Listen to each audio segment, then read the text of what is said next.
একজন তরুণ গুলি খেয়ে মাটিতে লুটিয়ে পড়ার সাথে সাথে পিছনের লাইন থেকে আরেকজন বুক চেতিয়ে সামনের দিকে এগিয়ে আসছে। যে এরা সাধারণ কোনো প্রতিবাদী নয়, এরা সেই অবিনাশ্য শক্তি যাদের কোনো অস্ত্র দিয়ে নিঃশেষ করা যায় না। এরা হলো সিস্টেমের চোখে আরশোলা বা কোকরস। এই উপমহাদেশের সবথেকে বড় সমস্যা যেটা, সেটা হলো 1947 সালে ব্রিটিশরা এই অঞ্চল ছেড়ে চলে গেলেও তাদের ইনস্টল করা সফটওয়্যার ডিভাইডেড অ্যান্ড রোল, মানুষকে ভাগ করো এবং শাসন করো, তাদের ইনস্টল করা এই সিস্টেম এখনও চলমান। জেনজিদের উত্থানের এই গল্পটা শুরু হয়েছিল কোথা থেকে, এই ব্যাপারে জানতে হলে আমাদেরকে অল্প কিছুদিন পিছনের ফ্ল্যাশব্যাক দেখতে হবে, বেশি দূরে যেতে হবে না। জুলাই বিপ্লবের সেই রক্তাক্ত দিনগুলোর দিকে তাকালেই আপনি বুঝতে পারবেন।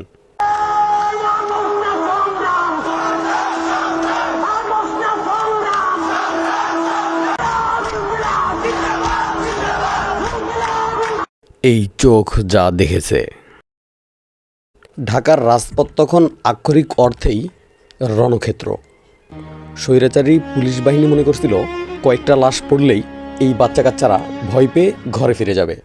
কিন্তু সেই দিনের একটা অডিও ক্লিপ বা ওয়্যারলেস কমিউনিকেশনের ছোট্ট ক্লিপ গোটা দেশের মানুষের চিন্তাকে নাড়া দেয়, যাকে অনেকেই তীব্র ক্ষোভে মোদির ভারত শাখার প্রধান বলে আখ্যা দিতেন। সেই স্বৈরাচারী সিস্টেমের এক পুলিশ কর্মকর্তা আতঙ্ক আর ভয়ে বলছেন, স্যার, একটা মরলে একটাই মরে, আরেকটা যায় না, যায় না স্যার, যায় না। এইটা শুধুমাত্র একটা পুলিশ কর্মকর্তার আর্তনাদের গল্পই ছিল না, এটা ছিল একটা পুরো সিস্টেম ভেঙে পড়ার জীবন্ত দৃশ্য।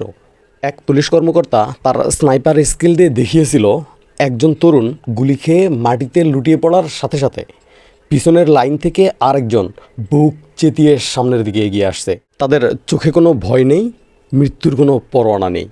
ঠিক এইরকম একটা মুহূর্তেই রাষ্ট্র বুঝতে পারছিল যে এরা সাধারণ কোনো প্রতিবাদী নয়, এরা সেই অবিনাশ্য শক্তি যাদের কোনো অস্ত্র দিয়ে নিঃশেষ করা যায় না। এরা হলো সিস্টেমের চোখে আরশোলা বা কোকরস। কোকরস বলার একটা ইন্টারেস্টিং কারণও আছে। বিজ্ঞানীরা বলেন, যদি কখনো পৃথিবীতে পারমাণবিক বোমার বিস্ফোরণ ঘটানো হয় আর যদি পুরা পৃথিবীর সব কিছু ধ্বংস হয়ে যায়, পুরা মানব সভ্যতা ধ্বংস হয়ে যায়, তবুও আরশোলা বা এই তেলাপোকা টিকে থাকবে, কারণ তাদের রেডিয়েশন সহ্য করার ক্ষমতা আছে। Sound grenade, tear shell, rubber bullet, এমনকি স্নাইপারের সামনেও নিজের বুক চেতিয়ে দাঁড়িয়েছিল। এই জেনজিও ঠিক আরশোলার মতোই পারমাণবিক অস্ত্রের প্রতিরোধী হিসাবে নিজেকে পরিচয় করাতে চায়। তাদের শেষ করা যায় না, একটা গেলে 10টা আসে।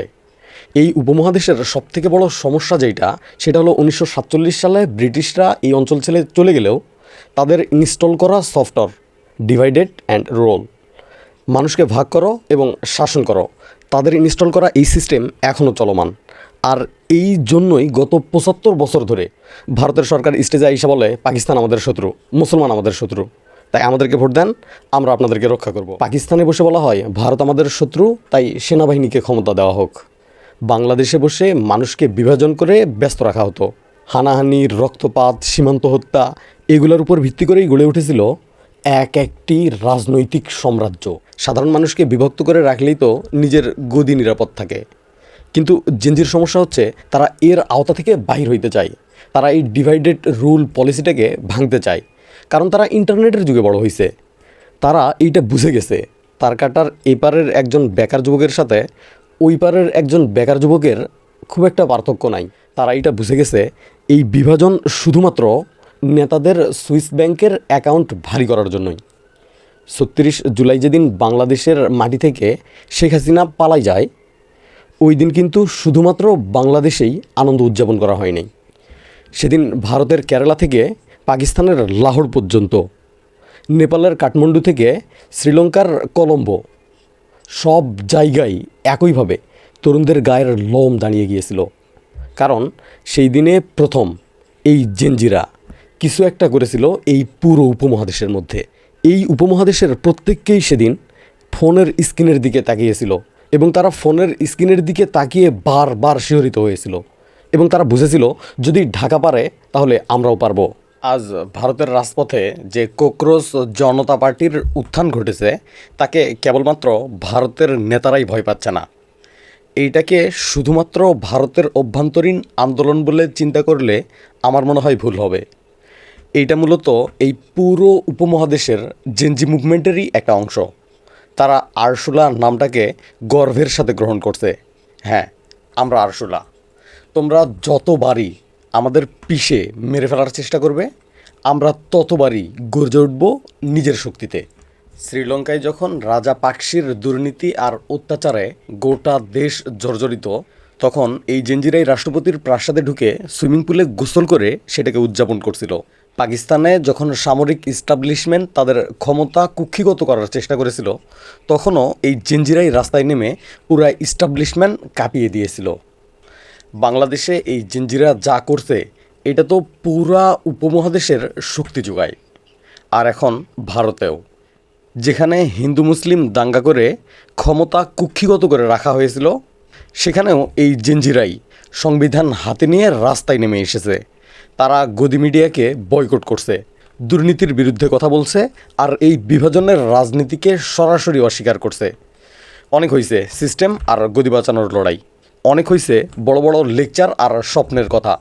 এখন সময় এসেছে সিস্টেম আর গদি ছাড়া করার। রাষ্ট্রতন্ত্রের কাছে অনেক কিছু আছে, পুলিশ আছে, গোয়েন্দা সংস্থা আছে, মিডিয়াও হয়তো তাদেরই হাতে। এই উপমহাদেশের অনেকের কাছে তো পারমাণবিক বোমাও আছে, কিন্তু এই সমস্ত শক্তি আজ জেনজির মুখের সামনে চরম অসহায়।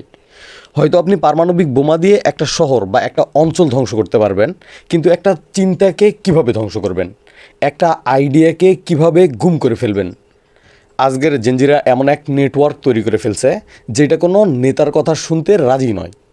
তাদের কোনো রাজনৈতিক হেডকোয়ার্টার নেই যেখানে পুলিশ গিয়ে তালাবদ্ধ করবে বা পার্টির কর্মীদেরকে ধরে আনবে।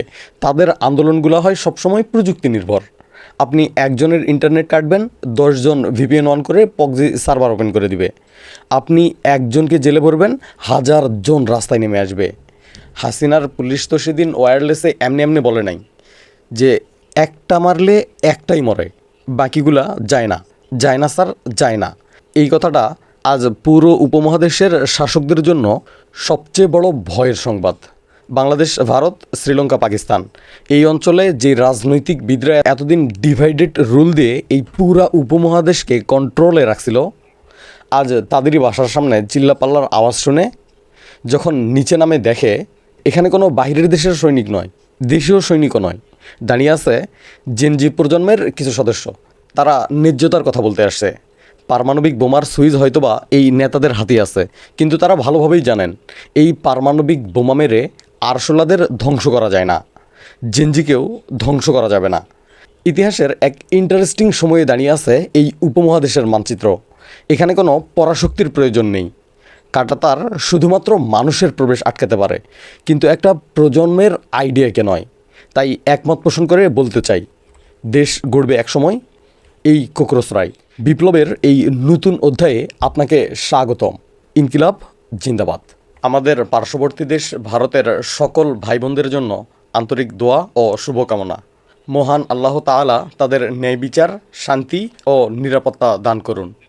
সত্যের বিজয় হোক, ইনসাফ প্রতিষ্ঠা হোক। আমিন।